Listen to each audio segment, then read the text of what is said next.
es esmu Gerda, es piedalos zvaigznes lasīšanas maratonā.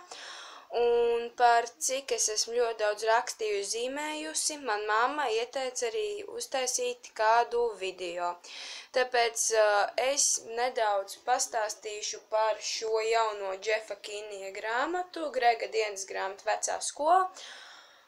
Tad, es varētu sākt stāstīt.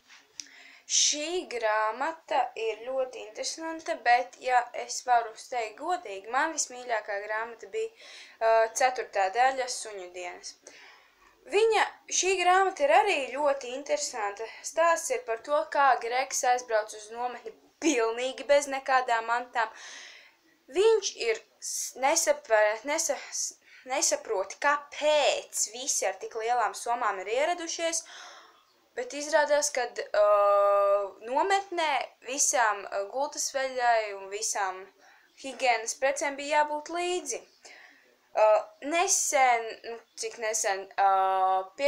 Kad es vēl gāju 5. klasē, Latvijā bija viesojās Džefs Kinijs. Tad, lūk, es šajā pasākumā tieši nopirku šo grāmatu, un es ieguvu viņa autogrāfu. Vēl es ieguvu 2 lapiņas, tikai tās man ir jau uzdāvinātas, vecāka lika.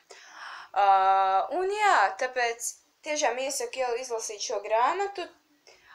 Es arī varētu pateikt atsauksmes, piemēram, par šo grāmatu. Mana atsauksme, viena no svarīgākajām, ir tāda, ka šī grāmata tiešām, es gaidu nākamo, jo katra grāmata ir tā interesanta, varbūt bišķi interesantāka, varbūt neinteresantāka, bet visvairāk patīk tas, ka pēc Džefa Kinija grāmatām tiek montētas filmas. Iesaku noskatīties. Paldies, ka skatījāties to video. Čau!